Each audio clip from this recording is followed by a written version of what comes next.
পশ্চিমবঙ্গের বাংলা সিনেমা যখন বড় পর্দার সিরিয়ালে বা থিয়েটার কেন্দ্রিক আতলামিতে বা কখনো কিছু প্রখ্যাত গোয়েন্দা গল্পের উপর ভিত্তি করে বা কখনো এই যে কমার্শিয়াল সিনেমা সেটা জিদ্দা একা কাঁধে বয়ে নিয়ে যাওয়া, এরকম সময়ে তুফান কতটা বাজ ক্রিয়েট করলো, তুফান কতটা লোকের কাছে একসেপ্ট হওয়ার মতো মেটেরিয়াল ক্রিয়েট হলো, এটা নিয়েই থাকবে কথাবার্তা। হ্যালো বন্ধুরা, আমি Sudip and welcome to filmy retake.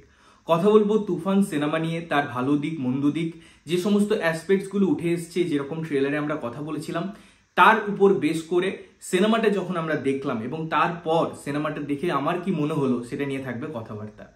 দেখুন, গল্পে আমি সেভাবে গেলাম না, বিকজ এটা একটা গ্যাংস্টার ড্রামা।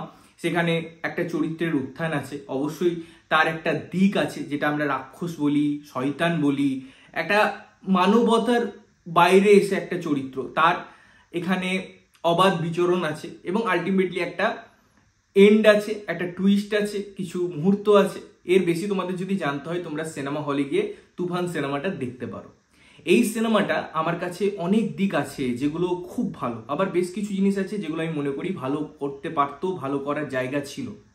তারও আগে বলি যে আমরা না কমার্শিয়াল সিনেমা বলতে বা যে কোনো সিনেমা বলতে যেটা বুঝি একটা গল্প, তার অডিও এবং ভিজুয়াল রিপ্রেজেন্টেশন। এবারে কমার্শিয়াল সিনেমা কেন আমাদের প্রিয়? কারণ তার মধ্যে অনেক মেটেরিয়াল থাকে, তার মধ্যে অনেক মশলা থাকে, তার মধ্যে অনেক মোমেন্টাম থাকে, যেগুলো আমরা এনজয় করি। এবং সিনেমাটা বেসিক্যালি ওই পপকর্ন খেতে খেতে এনজয় করার জন্য সাধারণ মানুষের কাছে, তারা ওইভাবেই সিনেমা দেখতে যায়। হ্যাঁ, ক্রিটিক্যালি পয়েন্ট অফ ভিউজ থাকে, সেখানে সিনেমা নিয়ে আলোচনা হয়, তার জন্য আমরা আছি। এবারে এইটা বুঝতে হবে যে সিনেমার বাজেট, আমরা কখনো কখনো এটা বলি যে বাজেটটা কি, সেখান থেকে কিরকম এক্সিকিউশন হলো, এই দিকগুলো আমরা মাথায় রাখার চেষ্টা করি কিছু কিছু ক্ষেত্রে। এই সিনেমায় প্রথম যে জিনিসটা নিয়ে আমি কথা বলবো সেটা হচ্ছে অবশ্যই অভিনয় এবং ডিরেক্টর যেভাবে শাকিব খানকে প্রেজেন্ট করেছে। শাকিব খানের আমি বেশ কিছু সিনেমা দেখেছি, সব সিনেমা দেখেছি তেমন নয়, আবার একদম কিছু দেখিনি সেরকমও নয়। রিসেন্ট তার কাজ যেগুলো হয়েছে সেটা আমি প্রিয়তমার কথা বলি, রাজকুমারের কথা বলি, বা আরো যে সিনেমাগুলো এসেছে সেগুলো মোটামুটি আমার দেখা হয়েছে এবং সেগুলোতে তার গ্রাফ আমরা ইনক্রিজ হতে দেখেছি শাকিব খানের। এবং এখানে তার ওই এক্সপ্রেশনের দরকার ছিল, ওই বডি ল্যাঙ্গুয়েজটার দরকার ছিল, যেটা ওই গ্যাংস্টার জিনিসটাকে খুব সুন্দরভাবে রিপ্রেজেন্ট করতে পারে। এবং সত্যি বলতে শাকিব খান সেখানে ফাটিয়ে দিয়েছেন। তার এক্সপ্রেশন, তার কিছু কিছু জায়গায় মোমেন্টাম, তার কেমিস্ট্রি, প্রত্যেকটা সিচুয়েশনে তার প্রত্যেকটা জায়গা সেই জিনিসগুলোকে খুব সুন্দরভাবে এনহ্যান্স করছে, খুব সুন্দরভাবে দেখতে ভালো লাগছে। ওই অডিও ভিজুয়াল যে সিঙ্ক, সেখানে একটা ক্যারেক্টার, তার পারফরমেন্স, তার অ্যাক্টিভিটি, তার মোটিভ, তার জার্নি, এই জিনিসগুলো খুব সুস্পষ্ট, খুব ক্লিয়ার, এবং তার জন্য ওটা আমাদের কনজিউম করতে ভালো লাগে। মিমি চক্রবর্তীকে আমি ভেবেছিলাম যে কিভাবে তার ইউজ করবে, বাট তার এখানে ইম্পর্টেন্ট ক্যারেক্টার আছে। আমি যদি অন্যান্য ক্যারেক্টারের কথা বলি, স্পেশালি চঞ্চল চৌধুরীর কথা বলি, তিনি তো একজন জাত অভিনেতা এবং তাকে ইউজ করা, তাকে একটা রোল দেওয়া এবং সেখানে সে 200% এক্সিকিউট করে, এবং সেই এক্সিকিউশনটা এই সিনেমার একটা অলংকার। যখন এই শাকিব খান বা যখন চঞ্চল চৌধুরী আসেন একটা স্ক্রিনে, সেই তাদের গ্র্যাভিটিটা, তাদের ওয়েটেজটা আমরা ফিল করতে পারি, আমরা সেই জায়গাটা অনুভব করতে পারি। তাই পারফরমেন্স আমি বলবো খুব সুন্দর। সেকেন্ড যে জিনিসটা ওয়ার্ক করছে এই সিনেমায়, ব্যাকগ্রাউন্ড মিউজিক কিছু কিছু জায়গায় আমার মনে হচ্ছে একটু বেশি চালানো হচ্ছিল, বাট ওভারঅল আমি যদি কথা বলি সেটা বেশ সুন্দর। ইনফ্যাক্ট গানগুলো স্ট্যান্ডঅ্যালোন হিসেবেও যতটা হিট, যতটা শুনতে ভালো লাগে, এর সিনেমার প্লেসমেন্ট এবং সেখানে বড় স্ক্রিনে ওই গানগুলো দেখতে দারুণ লাগে। সেটা দুষ্টু কোকিল হোক, তার ওভারঅল যে গ্র্যান্ডারটা ক্রিয়েট করেছেন মেকার্সরা, সেখানের মধ্যে যেভাবে স্টোরিটাকে এগোতে হেল্প করছে। এবং আমি বারবার রিভিউ করার সময় বলি যে কোনো গান যদি গল্পের প্রয়োজনে আসে, যদি সেই স্ক্রিন প্লেটা এগোতে হেল্প করে না, সেটা আমার মিনিংফুল রিপ্রেজেন্টেশন মনে হয়, যেটা খুব সুন্দরভাবে এই গানগুলোর ক্ষেত্রে ওয়ার্ক করে, তার প্লেসমেন্টের ক্ষেত্রে ওয়ার্ক করে। এবং অবশ্যই এখানে যে ডায়লগস রাইটিং আছে, যে স্পেসগুলো দেওয়া হয়েছে কিছু কিছু জায়গায়, ওভারঅল চরিত্রায়ন এবং গল্পের সিনপসিস যেটা তারা ডেলিভারি করতে চেয়েছে, সেগুলো আমার বেশ ভালো লেগেছে। সুতরাং সিনেমার যে উপাদানগুলো হয়, যে গল্পের একটা স্ট্রেংথ এবং তার মধ্যে যারা পারফরমেন্স করছে, যারা ওই গল্পটাকে এগিয়ে নিয়ে যেতে হেল্প করছে, অর্থাৎ চরিত্র, সেই জিনিসগুলো আমার কাছে ওয়ার্ক করেছে। এবং ওভারঅল টেকনিক্যালি এটা একটা প্রিমিয়াম কাজ বলে মনে হয়। তার যে গ্র্যান্ডার, তার যে হাই স্কেল, যেভাবে সিনেমাটোগ্রাফি হয়েছে, যেভাবে ওয়ান শটের ইউজ হয়েছে, দারুণ দারুণ কিছু শট আছে যেগুলো দেখতে দারুণ লাগে এবং সেগুলো এক্সিকিউটও খুব সুন্দরভাবে করা হয়েছে। ডিরেক্টরিয়াল পার্সপেক্টিভে আমি যদি কথা বলি, তিনি যেভাবে ভেবেছিলেন আমার মনে হয় সেটা এক্সিকিউট করছেন এবং করতে পেরেছেনও। তবে হ্যাঁ, এবারে আসি যে জিনিসগুলো নিয়ে কথা বলা দরকার। দেখুন, এই সিনেমাটা নিয়ে অনেক সময় মনে হবে বা দেখতে দেখতে মনে হবে অনেকগুলো সিনেমার ছাপ, সেটা খুব স্পষ্ট এবং এটা অস্বীকার করার কোনো জায়গা নেই। এবারে আমাকে বুঝতে হবে যে আমি ইন্ডিয়াতে বসে একটা সিনেমা বানাচ্ছি, সেখানে লাইক জওয়ান সিনেমাটা, সেখানে আমি ওই যে পিঁপড়ের একটা সিন দেখাই, সেটা একটা হলিউড সিনেমা থেকে বা একটা বিদেশের সিনেমা থেকে ইন্সপায়ার্ড হয়।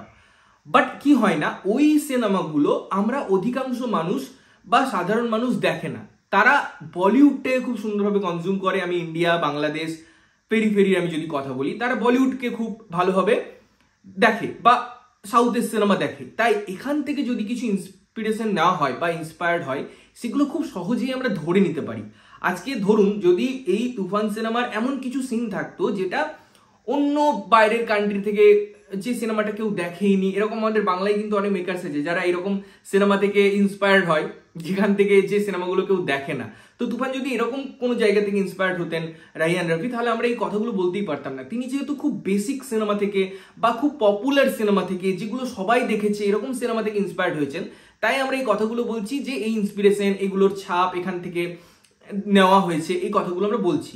এবারে এটা কি ঠিক? দেখুন, এর দুটো পার্সপেক্টস হয়। প্রথমত, আমি যদি গল্পের প্রয়োজনে নিচ্ছি ছোট ছোট অংশ এবং সেটাকে খুব প্রপার ওয়েতে এক্সিকিউট করছি, যেভাবে তারা দেখিয়েছিল তার থেকে একটু ভালোভাবেই প্রেজেন্ট করছি, যদিও সেই ভালোভাবে দেখানোটা অনেক টাফ, এটা আমাদের ভাবতে হবে, কারণ ওটা আমরা বলিউড থেকে কপি করছি, যার বা ইন্সপায়ার্ড হচ্ছি যার বাজেট 200 কোটি, আর আমরা এক্সিকিউট করছি এখানে 10 কোটি টাকায়। সুতরাং ওর থেকে বেটার আমি এক্সিকিউট করতে পারবো না, বাট হ্যাঁ, সেখানে কিভাবে স্মার্টলি আমি এক্সিকিউট করব সেটা একটা ব্যাপার।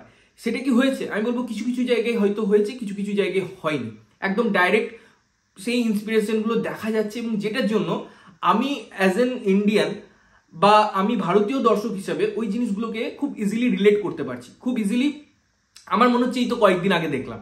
এটা আবার কিন্তু বাংলাদেশের অডিয়েন্সের ক্ষেত্রে নাও হতে পারে, কারণ তারা হয়তো বা সেখানকার অডিয়েন্সরা হয়তো এই সিনেমাগুলো নাও কনজিউম করতে পারে, দু একটা এতগুলো সিনেমার। বা আমি যদি শাহরুখ খানের রিসেন্ট রিলিজের কথা বলি, ডাঙ্কির যে একটা গানেরও ব্যাপার আছে, তো তারা হয়তো মেবি সেটা দেখেনি, যদিও ডাঙ্কি বাংলাদেশে রিলিজ করেছে, বাট অনেক সিনেমা অনেক সময় রিলিজ করে না।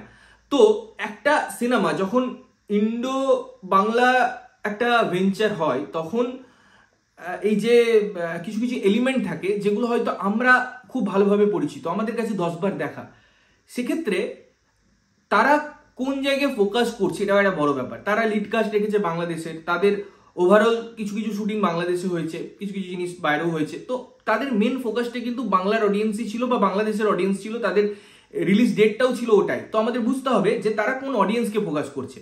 এবারে আমি এই কথাগুলো বলছি, আমার এই জিনিসগুলো ভালো লাগেনি, এই যে এক্সিকিউশন করার চিন্তা, যে জিনিসগুলো ছাপ নেওয়া হয়েছে, আমার সেগুলো ভালো লাগেনি। সেটা বুঝতে হবে যে আমার পার্সপেক্টিভে, আপনার ইন্ডিয়ান অডিয়েন্স হিসাবে। বাট এখানে যেটা আমার জন্য খুবই হতাশাজনক বলে মনে হয়েছে, যে জিনিসটা আরো অনেক বেশি ওয়ার্ক করার জায়গা ছিল, যেটা এইসব কপি ইন্সপায়ার্ড এইসব এলিমেন্টে আসতোই না, সেটা হচ্ছে ক্যারেক্টার ডেভেলপমেন্ট। আমি স্পেস কিভাবে দিচ্ছি ক্যারেক্টারগুলোকে, আমি গল্পের মধ্যে কিভাবে পুরো জিনিসটাকে আরো আপন করে নেওয়ার চেষ্টা করছি। অর্থাৎ আমি এটা বলতে চাইছি যে আমি অডিয়েন্স হিসাবে যদি চরিত্রগুলোর সাথে না মিশতে পারি, আমি যদি সেই চরিত্রগুলোর সাথে কানেকশন না ক্রিয়েট করতে পারি, তাহলে এই যে পুরো জার্নিটা হয় সেটা কোথাও গিয়ে ফ্ল্যাট হয়ে যায়। তার ইমোশনের সাথে আমি ইমোশনাল হওয়ার যে জায়গা, সে কাঁদবে, তখনও আমার চোখের কোণে অজান্তে জল আসবে, এই যে একটা ইমোশনাল আদান প্রদান স্ক্রিন এবং রিয়েলিটির, এই জায়গাগুলো মিসিং। অনেক পরে চঞ্চল চৌধুরীর ইউজ, এবং আমার মনে হয় সেগুলো আরো আগে দরকার ছিল, এবং সেভাবেই স্ক্রিন প্লে করা যেতে পারতো, তাহলে পরে গল্পের গ্র্যান্ডারটা দারুণভাবে ক্রিয়েট হতো। এখানে শুধুমাত্র কিছু কিছু জায়গায় কয়েকটা সিনে ভালো পারফরমেন্সের জন্য, ভালো জায়গার জন্য ওভারঅল সিনেমাটার যে ইম্প্যাক্টফুল একটা দরকার ছিল, সেই জিনিসটা মিসিং হয়ে যায়। স্টোরিটা যেহেতু কোথাও কোথাও প্রেডিক্টেবল, তাই তার মধ্যে অনেক লেয়ার দেওয়ার দরকার ছিল, যে জিনিসগুলো কিন্তু নিজের হাতে, যে জিনিসগুলো কিন্তু ডিরেক্টর করতে পারতেন। এবং ডিরেক্টর কিন্তু জেসে ডিরেক্টর নন, তিনি একজন এস্টাবলিশ ডিরেক্টর, তার কাজ আছে, বহু ভালো ভালো তিনি কাজ করেছেন। তো তার জায়গা থেকে অটোমেটিকলি তাকে নিয়ে আমাদের এক্সপেকটেশনটা কিন্তু বাড়ে। তাই ওভারঅল যদি আমি সিনেমাটা বিচার করি, যে এই ছোট ছোট দৃষ্টিকোণ, ছোট ছোট এলিমেন্ট, ছোট ছোট মোমেন্ট যেগুলো আরো সমৃদ্ধ করতে পারতো সিনেমাটায় বা সিনেমাটাকে, সেটা কিন্তু মিসিং আছে। বাট সিনেমাটা এন্টারটেনমেন্ট পারপাসে আপনারা অবশ্যই একবার দেখতে পারেন। আমার কাছে এটা একটা ডিসেন্ট ওয়াচ টাইম বা ওয়ান টাইম ডিসেন্ট ওয়াচ বলেই মনে হয়েছে। আপনাদের কেমন লেগেছে অবশ্যই কমেন্ট করে জানাবেন। ততক্ষণের জন্য ভালো থাকবেন, সুস্থ থাকবেন এবং সবসময় ভালো জিনিস দেখবেন। চ্যানেল যদি প্রথমবার দেখছেন, লাইক কমেন্ট শেয়ার করতে হবে, সাবস্ক্রাইব করতে হবে, যাতে প্রত্যেকটা নোটিফিকেশন আপনাদের কাছে পৌঁছায়। দেখা হচ্ছে অন্য কোনো ভিডিওতে, ততক্ষণের জন্য টাটা।